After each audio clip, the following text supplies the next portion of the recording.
Este y todos los viernes les invitamos a que nos acompañen en el programa apologético ¿Por qué soy católico? Los hermanos Mario Fuentes y Rodolfo Uceda, fieles de la parroquia María Reina de los Apóstoles, a la luz de la palabra de Dios, nos acompañarán y aclararán nuestras dudas de por qué creemos que la Iglesia Católica es la Iglesia que Cristo fundó. Este y todos los viernes nos encontramos aquí en Canal 34.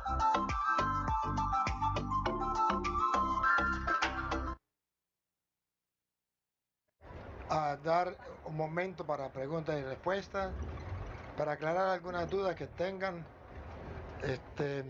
Nos ponemos en la presencia de Dios en el nombre del Padre, del Hijo y del Espíritu Santo. Amén.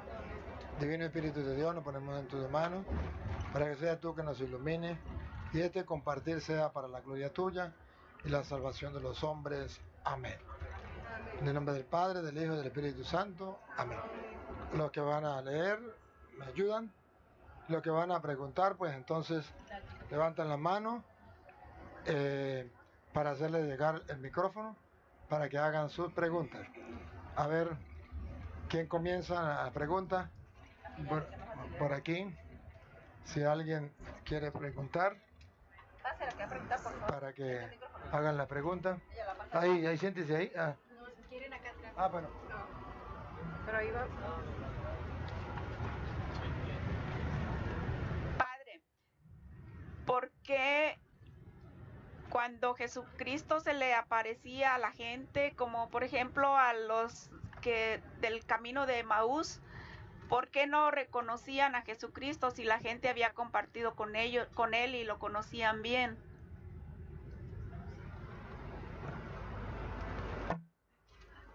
Por dos motivos. El primer motivo es para mostrarnos a nosotros que al resucitar ya hay una nueva vida, o sea, la vida espiritual. Pero el segundo motivo, que es la razón teológica, es que Jesucristo, después de muerto, está con nosotros y nosotros solamente lo podemos ver a la luz de los ojos de la fe. Si activamos los ojos de la fe, por eso dice, lo reconocieron en la fracción del pan y no eran capaces de verlo cuando iban, según dice Lucas 24, si lo pueden leer allí, 24, 13, creo que es 13, ¿sí? Donde dice que no los podían reconocer porque no me recuerdo la palabra. Yo quiero escuchar la palabra exacta para que ustedes descubran el por qué. Lucas 24, 13. Aquel mismo día, 2 discípulos se dirigieron a un pueblecito llamado Emaús, que está a unos 12 kilómetros de Jerusalén, e iban conversando sobre todo lo que había ocurrido. Mientras conversaban y discutían, Jesús en persona se les acercó y se puso a caminar con ellos. Pero algo impedía que sus ojos lo reconocieran. Esa es la palabra. Algo impedía que sus ojos le reconocieran. ¿Por qué?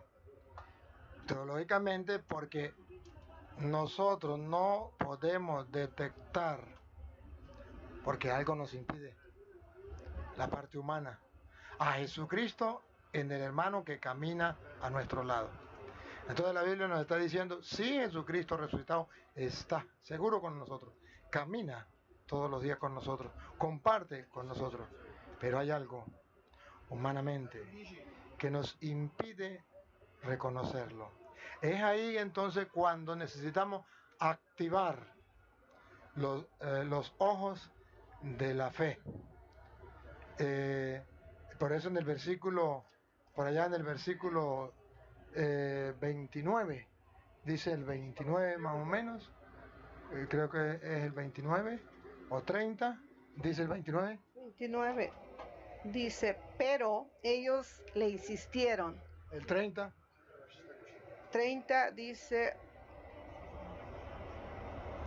y mientras estaba en la mesa con ellos, tomó el pan, pronunció la bendición, lo partió y se lo dio. En ese momento se les abrieron los ojos. Listo. Se le abrieron los ojos. No significan los ojos del cuerpo. Entonces, la enseñanza teológica es que necesitamos abrir los ojos de la fe. Y ese es el ejercicio espiritual que tenemos que hacer todos nosotros. A través de la palabra de Dios, que nos dice que fuimos creados a imagen y semejanza de Dios. A través de la enseñanza de la palabra de Dios, que nos dice que Cristo camina con nosotros. Abrimos los ojos y podemos detectarlo en la Eucaristía, en el enfermo, en el pobre, en cualquier persona. Por eso, hermanos, normalmente el mundo nos ciega los ojos para no reconocer a Cristo.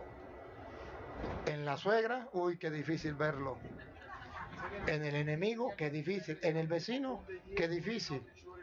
Pero la persona de fe activa tanto la fe a la luz de la palabra que es capaz de decir, yo sé que ahí está Cristo, aunque mis ojos no lo puedan ver, no lo puedan detectar. Si no nos ejercitamos, vamos a morir y no vamos a reconocer a Cristo resucitado. Esa es la razón teológica. Por eso nosotros, queridos hermanos, sabiendo eso, debemos ejercitarnos todos los días. Yo tengo, por ejemplo, un refugio allá en Venezuela. Ahí va gente mala. Por ahí han pasado malandros, asesinos. Ahí han pasado ladrones, han pasado gente drogadictos, sinvergüenza, protestantes. Han pasado de toda clase. Y yo les digo a la gente y a las cocineras que están más indirectamente con ellos, todos los días debemos hacer el ejercicio de ver a Cristo en esa persona. Aunque se porten mal, aunque nos insulten, aunque mal paguen, pero saber que ahí está Cristo y cuando le sirvamos un plato de comida, decir gracias Señor porque me da la oportunidad de servirte en este hermano. Y mientras más pordiosero o mientras más grosero se porte, más difícil nos queda para reconocer a Cristo en esa persona. Es ahí cuando necesitamos más fe para poder reconocerlo. Así lo quiso Dios. Y como Él lo quiso así, pues nosotros tenemos que obedecer y hacer lo que Él manda y adaptarnos a como Él le pareció bien estar en medio de nosotros. Por eso también en la Eucaristía nos es difícil reconocerlo, porque Él resucitado está con nosotros en el pan, pero no lo vemos. Cuando activamos los ojos de la fe, a la luz de la palabra, esto es mi cuerpo, entonces lo vemos con los ojos de la fe, es su cuerpo. Yo soy el pan vivo bajado del cielo, ese es Cristo. Entonces por eso el católico, cuando el sacerdote le dice el cuerpo de Cristo, dice obligatoriamente tiene que decir amén. O sea, yo lo veo con los ojos de la fe. Y si no dice amén, quiere decir que no está activando su fe. Porque el protestante no es capaz de recibir la Eucaristía como el cuerpo y la sangre de Cristo, porque no activa la fe. Ellos no viven de fe. Ellos son no creyentes, son creyones. Ellos lo que les diga es su pastor y listo, pero no lo que diga Dios. ¿Hago otra preguntita? Padre, yo tengo un tío que él dice que no es ni católico ni nada, pero que él cree en Dios. Y yo estuve platicándole a él un poco y me dijo él que de usted, y me dijo, dice, pregúntale al padre Toro que cuando hacen una oración a la Virgen, ¿hacia quién está dirigida la oración? ¿Al Padre o al Hijo? ¿Y por qué se reza el rosario en las novenas de los difuntos? Debo decirle a esa persona que cuando nosotros le pedimos a la Virgen que ruegue por nosotros, indiferentemente esa oración la escucha tanto el Padre como el Hijo como el Espíritu Santo, no hay ningún problema. ¿Por qué? Si usted mira, por ejemplo, el versículo, San Lucas capítulo 1, versículo 30, en el versículo 30 de San Lucas, nos muestra cómo la Virgen María ha sido elegida por Dios, y el versículo 28 nos viene a completar que no hay ningún problema. Puede ser al Padre, puede ser el Hijo, puede ser el Espíritu Santo, porque a pesar de que son tres personas, son un solo Dios y ellos no se pelean. No hay ningún problema y lo conocen y lo saben todo antes que lo pidamos. Y la Virgen María está en una unión íntima con la Santísima Trinidad. Si lee, por ejemplo, el 28 primero y después el 30, dice el 28.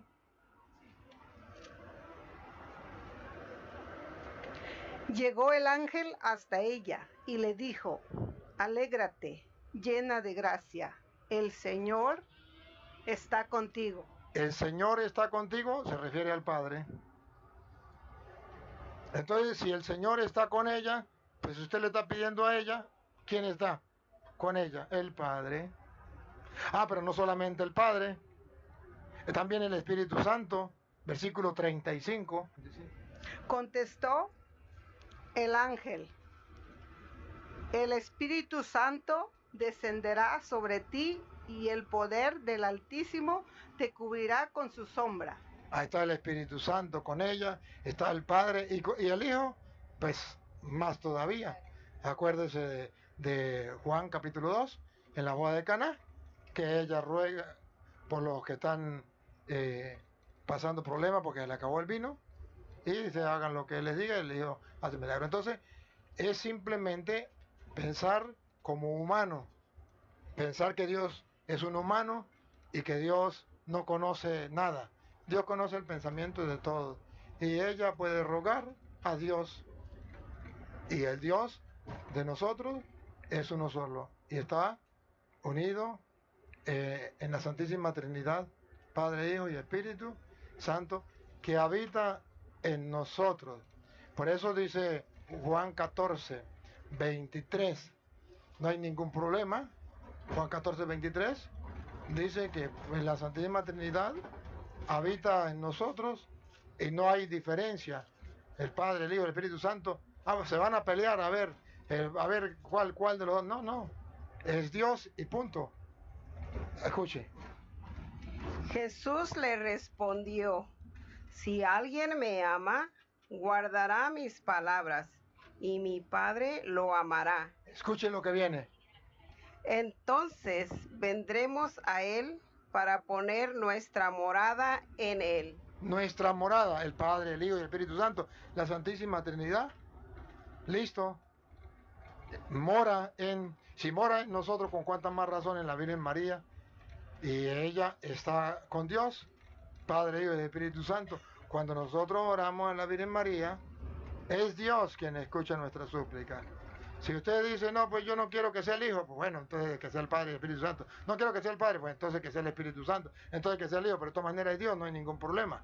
Y es Dios, ella está con Dios, y Dios escucha la súplica de nosotros que dirigimos a través de la Virgen María, que lo único que hace es rogar por nosotros, como lo hace cualquier persona. Cuando ustedes le dicen a su mamá, a su esposa, a su esposo, a su hijo: ruegue por mí, pues es lo mismo que hacemos con la Virgen María, que ruega por nosotros. Lo que pasa es que se me olvidó la otra preguntita que me hizo. ¿Por qué se le hace novena el rosario? Pues se le hace novena porque son oraciones. Acudimos a los santos para que los santos rueguen por nosotros, porque sabemos que Dios nos escucha a nosotros. Pero si pide uno, pide otro, pues mejor todavía. Miremos, le ponemos un ejemplo. Si se une su papá, su mamá, su tío, su abuela, su abuelo, y todos van a pedirle a Dios, y usted también, pues mejor todavía que lo pidiera uno solo, no hay ningún problema. En el campo espiritual es lo mismo, nos unimos todos en una sola petición a Dios y es un beneficio, es una bendición para todos nosotros. Ahora, cuando dice que esa persona cree en Dios a su manera, algo así que dijo, a su manera fue, que cree en Dios a su manera, ese es el error de los que el mundo ya ha confundido y les ha robado la fe, porque no es a mi manera. Debo creer a la manera de Dios, no a la manera mía, porque cuando es a la manera mía, soy soberbio, soy orgulloso, soy desobediente.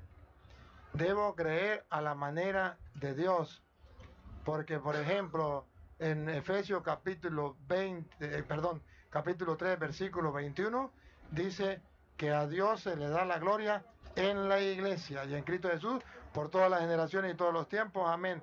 Entonces yo digo, pero yo creo a mi manera. Yo quiero darle la gloria a Dios fuera de la iglesia. Pero bueno, entonces, ¿quién manda? ¿El Señor o el esclavo? ¿Manda usted o manda a Dios? Si Dios dice que a Él se le da la gloria en la iglesia, entonces no es a su manera, sino es a la manera de Dios, que tiene que ser dentro de la iglesia. Y cuando usted lo hace fuera de la iglesia a su manera, entonces usted es desobediente, usted no cumple la palabra del Señor. Y por eso dice, si me ama, guardaré mis palabras.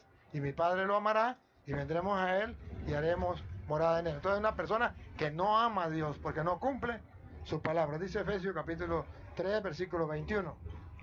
A Él la gloria en la iglesia y en Cristo Jesús por todas las generaciones y todos los tiempos. Amén. Entonces, cuando lo quiere a su manera, eso es problema de él. Y ese es un pecado. Es desobediencia, es orgullo, es soberbia y es simplemente que el diablo le robó la fe a través de los protestantes. Porque ese es el trabajo de los protestantes, robarle la fe a la gente para que ya no termine creyendo en nada, sino a su manera, y a su manera es en nada. Otra preguntita, pues. Padre, yo tengo una pregunta acerca de el don de lenguas. ¿Qué significa realmente el don de lenguas en que nos habla Pablo? Porque en algunos grupos, principalmente en los grupos carismáticos, hay muchas personas que dicen tener el don de lenguas, pero solamente es un ruido o un tipo de murmullo lo que se hacen. Y también mi pregunta es, ¿quién tiene el don de lenguas también tiene que tener el don de interpretación? El don de lenguas. Queridos hermanos, según Hechos de los Apóstoles, capítulo 2, del versículo 3 en adelante, cuando viene el Espíritu Santo y es el don de lengua, viene en llamas de fuego, como lengua de fuego, y hay un don de lenguas. Y el don de lengua es lo contrario en tiempo de Babel, cuando la gente se apartó de Dios y quiso ser como Dios y llegar al cielo, llegar a construir algo para llegar al cielo, es decir, igualarse a Dios, y Dios confundió las lenguas. Ahora en Pentecostés el Espíritu Santo viene a hacer de que todos los que hablan diferentes lenguas que en Babel fue confundido, ahora Dios viene a que hablen un solo idioma. No me refiero a un idioma,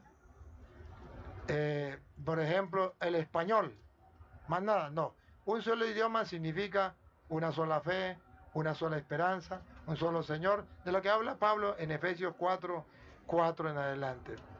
O sea, un solo idioma significa que todos crean lo mismo, que todos prediquen lo mismo, la misma doctrina. la misma fe, la misma esperanza.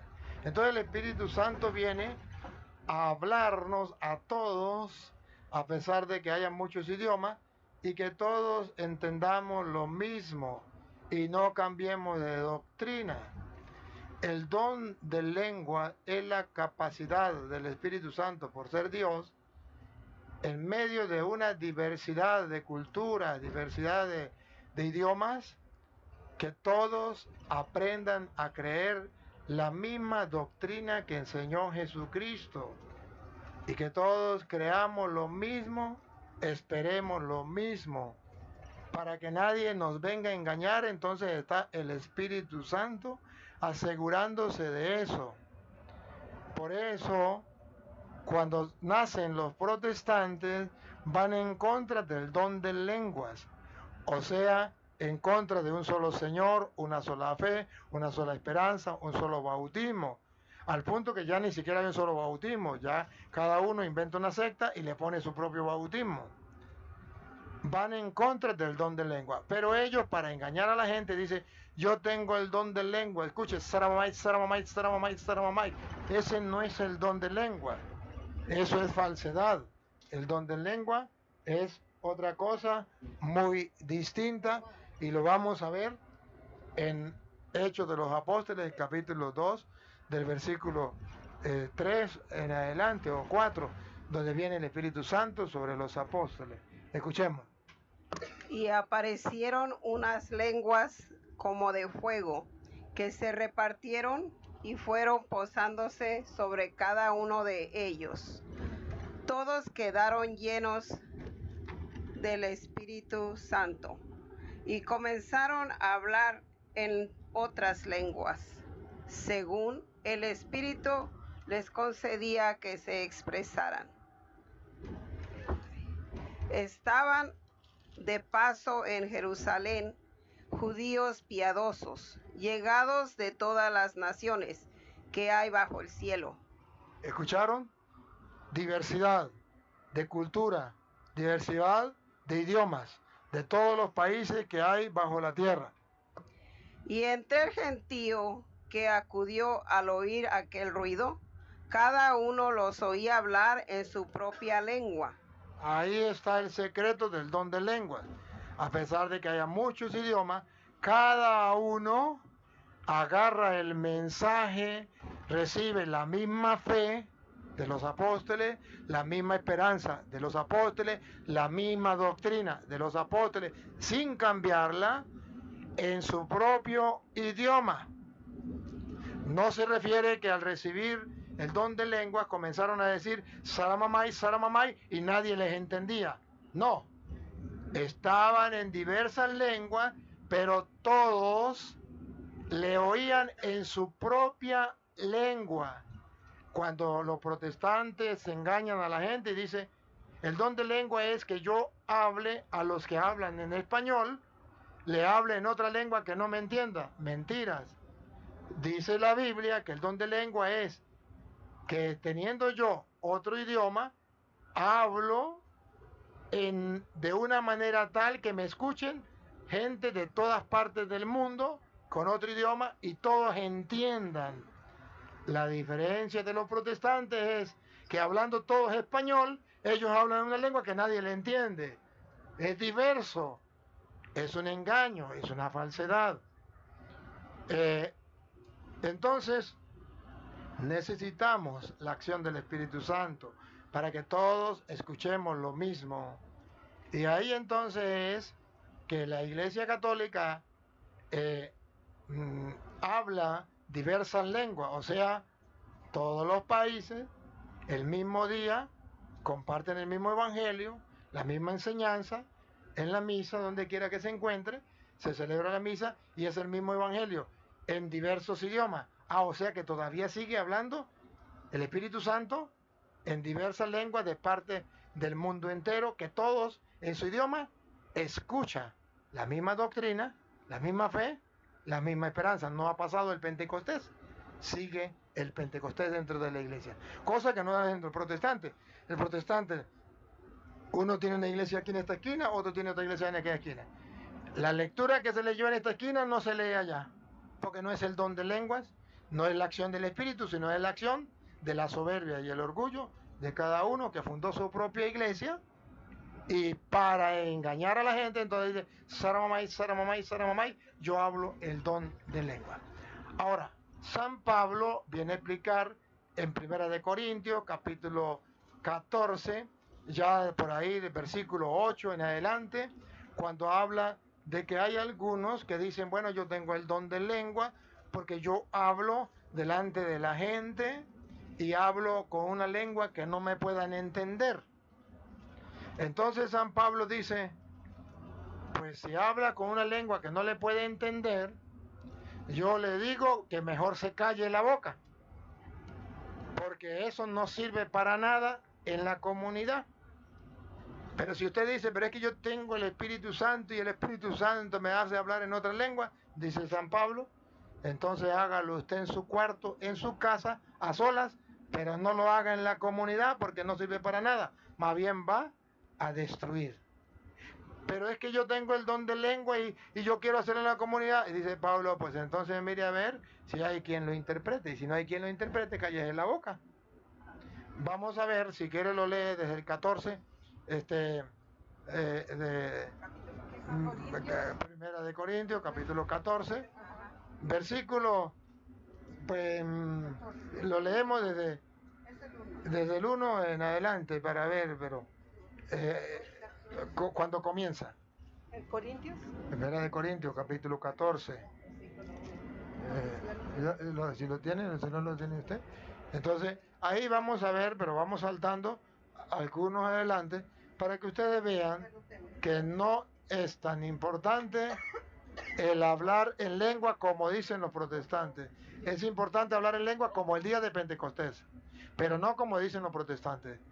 Y puede ser que alguno reciba, sí, una gracia especial de esa manera, pero si tiene el don del Espíritu Santo y habla en lengua y que sea que nadie le entienda, entonces no lo haga en la comunidad, hágalo a solas, porque eso es solo para usted, no para la comunidad. Cuando es para la comunidad, en la iglesia de Cristo, a pesar de que hayan de otros idiomas, todos entenderán.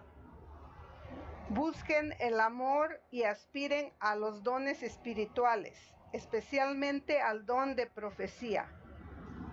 Miren cómo dice la Biblia, que el don más importante no es el don de lengua, que es el don de profecía. De profecía es aquel que lleva el mensaje que Cristo dejó sin cambiarlo.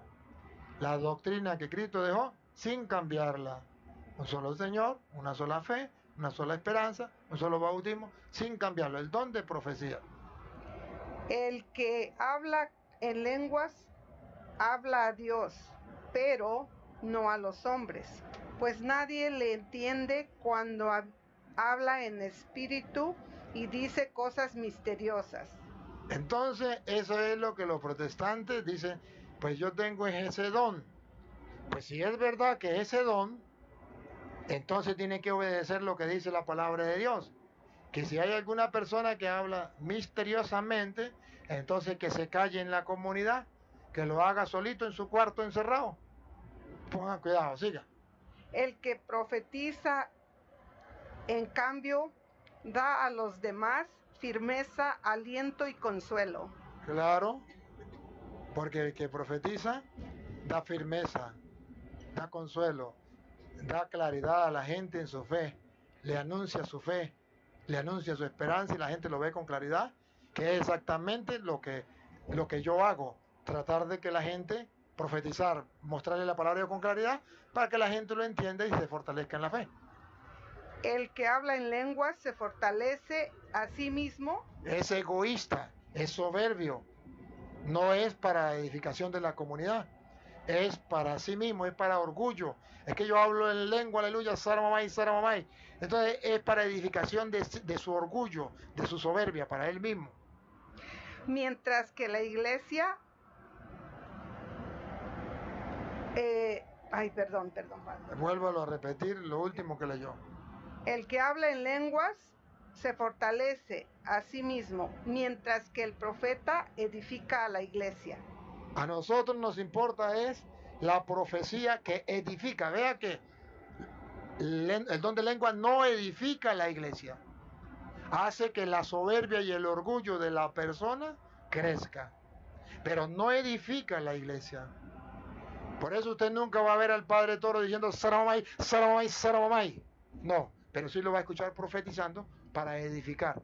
No me han dicho ustedes mismos, Padre, sus enseñanzas me han fortalecido en la fe, me han animado. Desde que escucho las enseñanzas, vivo mejor en mi fe. Eso se llama edificar la iglesia. Me alegraría que todos ustedes hablaran en lenguas, pero Me alegraría que todos ustedes hablaran en lenguas. Porque usted dice, bueno, si es algo divino y si es un don del Espíritu, bueno, me alegraría que fuera verdad, no como fingido como hacen algunos. pero más me gustaría que todos fueran profetas. Pero más importante que sean todos profetas para edificar la iglesia y no edificar la soberbia y el orgullo de algunos. Es mucho mejor tener profetas que quien hable en lenguas. ¿Qué es lo que no entienden? Otra vez. Es mucho mejor. Es mucho mejor tener profetas que quien hable en lenguas. ¿Qué es lo que no entienden? Ahí está claro. A no ser que haya quien las interprete. Ah, ya. A no ser que haya quien la interprete. Porque si hay quien la interprete, ahí sí. Entonces puede edificar a la comunidad. Y así toda la iglesia saque provecho. Supongan, hermanos. Saque provecho toda la iglesia. Significa que el que habla en lengua y no hay quien la interprete, el provecho no es para la iglesia.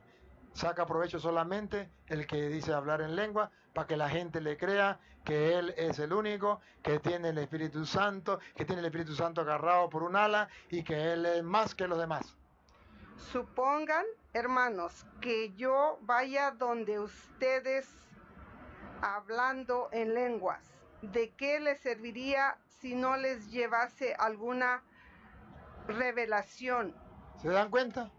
¿De qué sirve hablar en lenguas? No sirve de nada si no hay una revelación, Conocimiento, si no hay un conocimiento, profecía, si no hay una profecía, si no hay para edificar a la comunidad, o esperanza. o esperanza, una misma fe, una misma esperanza, la doctrina, la explicación. Tomen un instrumento musical, Ahí pone el ejemplo. ya sea una flauta o el arpa. Si no doy las notas con sus intervalos, ¿quién reconocerá la melodía que estoy tocando? Y si el toque de la trompeta, Ahí va, ¿en qué versículo va? en el versículo 7, Va hacia el 8. lo mismo ocurre con ustedes y sus lenguas. ¿Quién sabrá lo que han dicho si no hay palabras que se entiendan? ¿Se dan cuenta? ¿Quién sabrá lo que ha dicho? Ha dicho puras mentiras, inventos, si no se sabe qué es lo que dice. Habrá sido como hablar al viento. Eso es lo que le encanta a los protestantes, hablarle al viento. Por muchos idiomas que haya en el mundo, cada uno tiene sus palabras. Pero si yo no conozco el significado de las palabras, seré un extranjero para el que habla. Aquí está diciendo que ese don de lengua es distinto a la venida de Pentecostés, que los extranjeros decían, le oímos hablar en nuestro propio idioma, se sentían como si fuera de los mismos. Al contrario con los protestantes, si hablan del mismo idioma, pero en el don de lengua habla cosas extrañas, es como un extranjero, o sea, como vuelve al tiempo atrás en Babel, en la torre de Babel era, ¿no? Y el que habla será un extranjero para mí. Tomen esto en cuenta y si se interesan por los dones espirituales, Ansíen los que edifican la iglesia. Ansíen, deseen, no el don de lengua. El que edifica la iglesia, que es el don de profecía. El explicar las escrituras con claridad, que todo el mundo entienda. Así no les faltará nada. El que hable en alguna lengua, pida a Dios que también la pueda interpretar. Es que, si es verdad que habla alguna lengua y no está inventando, ¿qué le pide a Dios que lo pueda interpretar? Ahí sí. Cuando oro en lenguas, mi espíritu reza, pero mi entendimiento queda inactivo.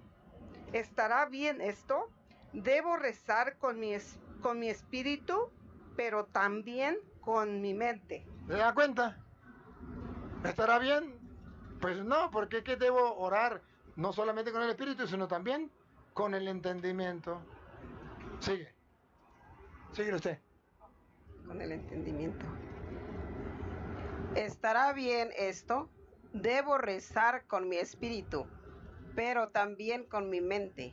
Cantaré alabanzas con el espíritu, pero también con la mente. Si alabas a Dios solo con el espíritu, ¿qué hará el que conforma con escuchar? ¿Acaso podrá añadir amén a tu acción de gracias? O sea, es un perder tiempo en la comunidad. Pues no sabe lo que has dicho. Tu acción de gracias habrá sido maravillosa, pero a él no le ayuda en nada. Nada más claro es imposible.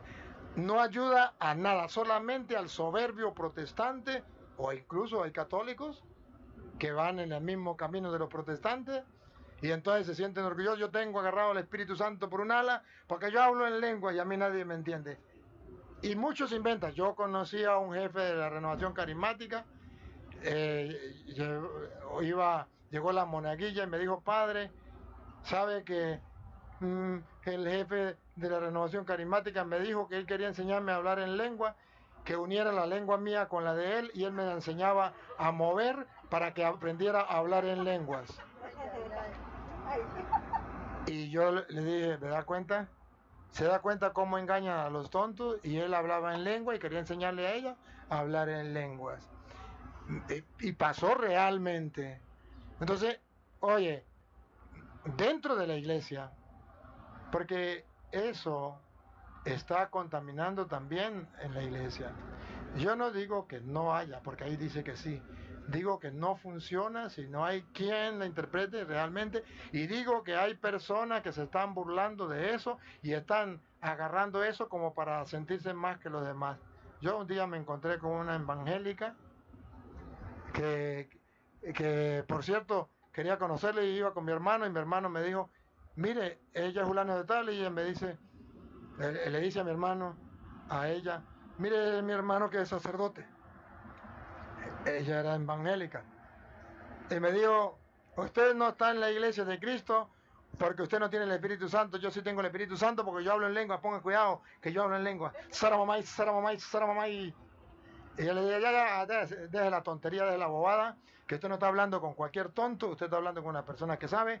No venga a engañarme a mí, que usted habla en lengua. Usted lo que finge, hace unos ruidos ahí con su boca para hacer creer a los tontos que usted tiene el Espíritu Santo y que entonces la otra persona no, y por tanto usted es más que los demás.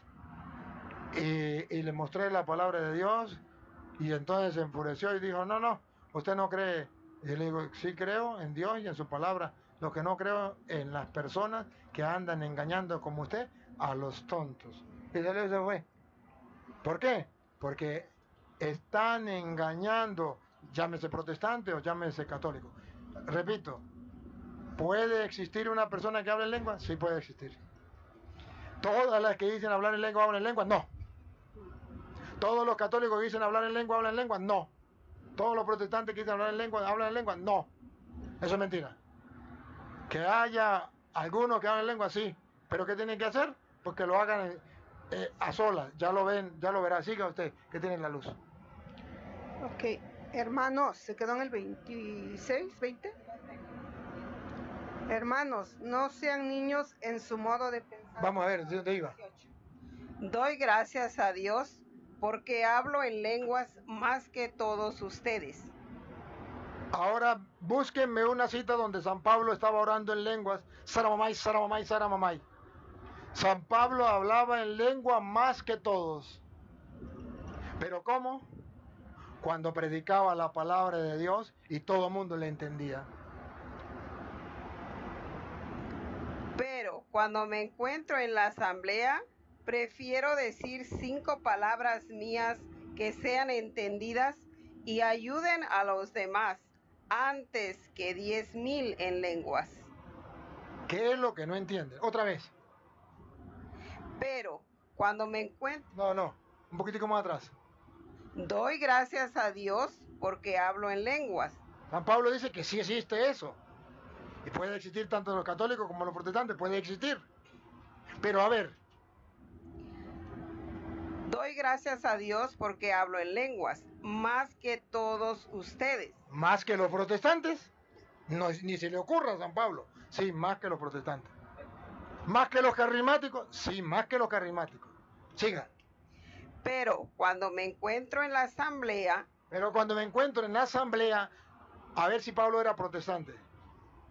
prefiero decir 5 palabras mías que sean entendidas y ayuden a los demás, antes que 10,000 en lenguas. San Pablo no era protestante.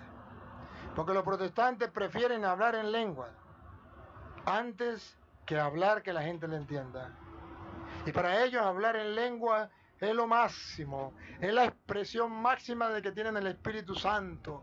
Entonces yo tengo todo el poder porque hablo en lenguas. Así le han hecho creer al mundo, al punto que hasta los mismos católicos le han hecho creer, y por eso muchos de la renovación carismática se matan pidiéndole a Dios el don de lengua, porque para eso, cuando tenga el don de lengua, he llegado a la culmen, el culmen de la fe, a lo maximito, ya tengo a Dios agarrado por la chiva. Que no es así, que no es así.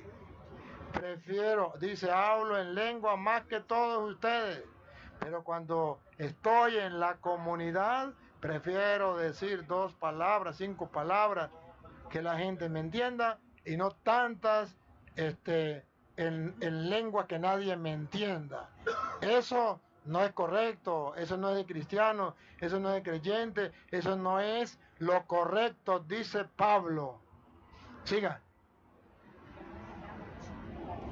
Hermanos, no sean niños en su modo de pensar.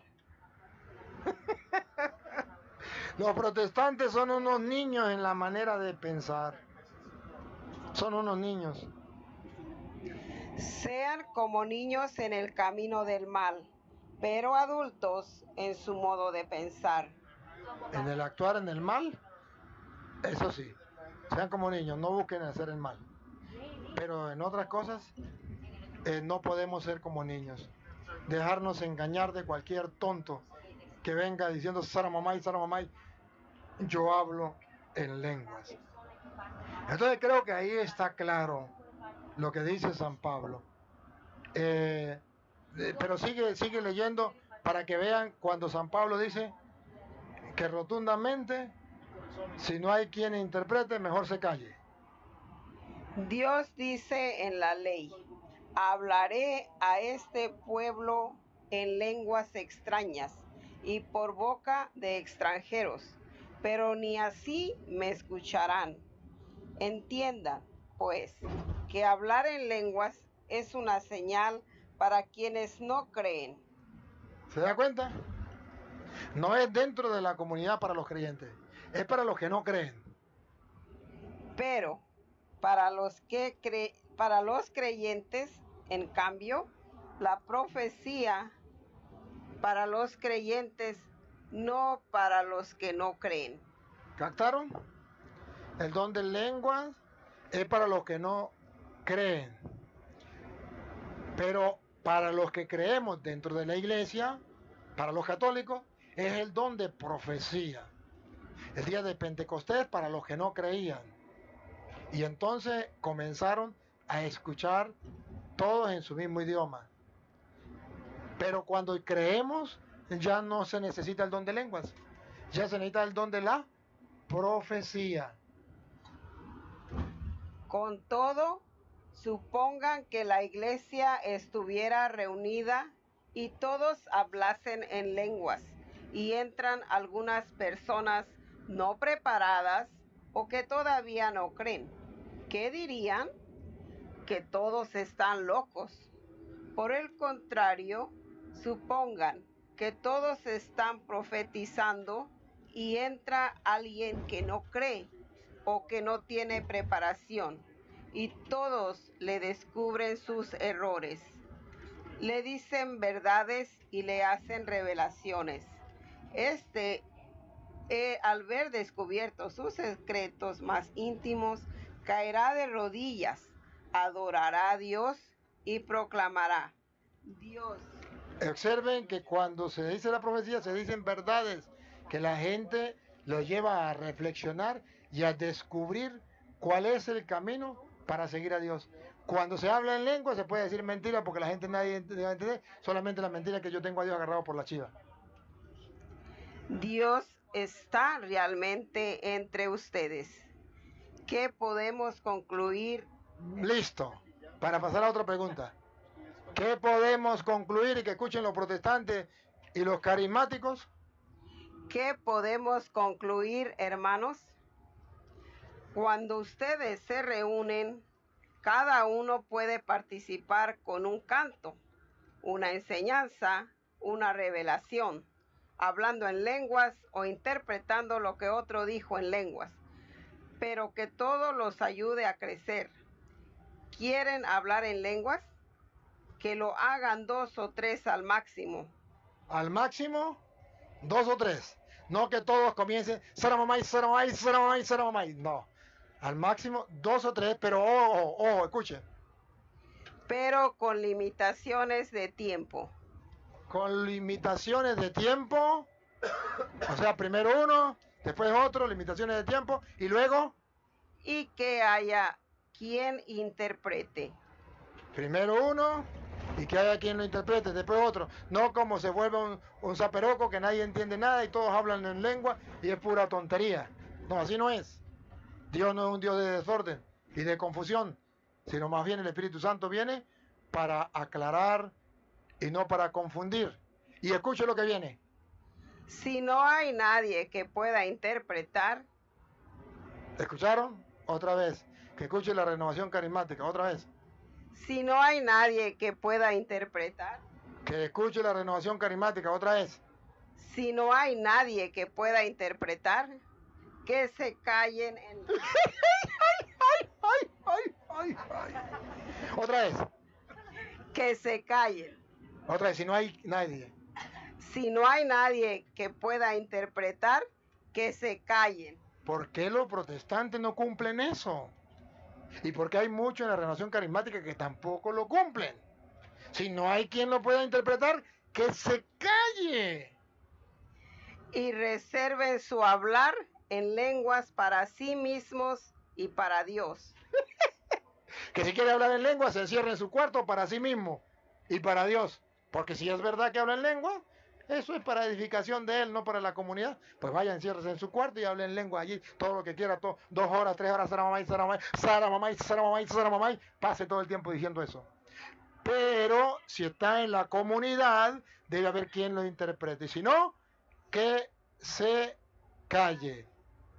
Entonces, hermanos, yo he visto, no tengo nada en contra de la renovación carismática, amo la renovación carismática, es un movimiento importantísimo dentro de la iglesia, tiene muchas cualidades, pero el diablo engaña a muchos carismáticos con la mentalidad protestante, haciéndole creer que son superiores a los demás, porque hablan en lengua, porque comienzan a producir sonidos moviendo la lengua no sé cómo, y dicen eso es el don de lengua, que no es así. Bueno, aquí hay una pregunta que manda y dice cuál es la diferencia entre la Biblia nuestra y la Biblia de los protestantes. Trataré de decir la diferencia. La diferencia es como si usted tiene, estamos aquí donde hay euros. La diferencia es como si usted tenga 73 euros y yo tenga 66 euros. ¿Es lo mismo? No. Y que yo le diga a usted, mire, te doy mis 66 euros y usted me da tus 73 euros, porque es lo mismo. Eso es lo mismo, al fin y al cabo es lo mismo. Lo estoy engañando. Porque no es lo mismo 66 que 73. Ahí comienza la mentira de los protestantes. ¿Es la misma Biblia? No. La de ustedes tiene 66 euros y la de nosotros tiene 73 euros. ¿Por qué me quiere robar? ¿Por qué me quiere engañar? No diga que es lo mismo. La Biblia de ellos tiene 66 y la de nosotros tiene 73. Y cuando me dice que es lo mismo es para robarme. ¿Y por qué tienes diferencias? 66 la de ellos, 73 la de nosotros. Porque los protestantes, por eso se llama protestantes, protestan. Y protestan incluso para con la Biblia, quitándole a la Biblia 7 libros. Ahora, queridos hermanos, el protestante, para engañar a la gente, dice, la Iglesia Católica le puso 7 libros a la Biblia. Error, error, error. La Iglesia Católica no le puso 7 libros. La Iglesia Católica le puso a la Biblia 27 libros que se llama Nuevo Testamento. 27 libros que se llama Nuevo Testamento. De modo que no son 7 libros, fueron 27, no digan mentiras. Le puso 27 libros a la Biblia. Los protestantes le quitan 7 libros a la Biblia. Ahora, el protestante ignorante, para engañar a otros ignorantes, dice, nosotros le quitamos los 7 libros que la Iglesia Católica le puso a la Biblia. No sea ignorante. La Iglesia Católica le puso 27 y son todo el Nuevo Testamento. Los 7 libros que los protestantes le quitan no son de lo que la Iglesia Católica le puso a la Biblia. Son de los que el mismo Jesucristo y los apóstoles utilizaron. Me explico. Antes de venir la Iglesia Católica a ponerle 27 libros, que es el Nuevo Testamento, que se lo puso el Papa San Dámaso I en el año 382, existía lo que se llama el canon de Alejandría y el canon de Palestina, 2 cánones, que era la Biblia conocida hasta entonces, sin el Nuevo Testamento que se lo puso la Iglesia Católica. Era la Biblia judía. Pero estos 2 cánones tenían su diferencia. El de Palestina era uno y el de Alejandría era otro. El de Palestina, ¿cuál era la diferencia de la Alejandría? Que el de Palestina se hizo en el año 90 después de Cristo y fue hecho por los judíos que no creyeron en Cristo y que todavía no creen en Cristo y esperan la venida del Mesías. Y el de Alejandría fue hecho en el año 100, 150, antes de venir Cristo. Y que tomaron los apóstoles judíos, que sí creyeron en Cristo, en el Mesías. De modo que nosotros agarramos el canon de Alejandría porque es el canon único que existía cuando vino Cristo. Cuando vino Cristo y vinieron los apóstoles, no existía el canon de Palestina. El canon de Palestina viene después de Cristo, el año 90 después de Cristo. El único canon que existía era el canon de Alejandría. Lo utilizó Cristo. No sé si ustedes recuerdan Se dice Lucas capítulo 4, que un día Jesús entró al templo, tomó el rollo de Isaías y leyó lo que allí decía: el Espíritu del Señor está sobre mí porque Él me ha ungido, me ha enviado. ¿Qué canon utilizó Cristo? El de Palestina no existía. Utilizó el de Alejandría.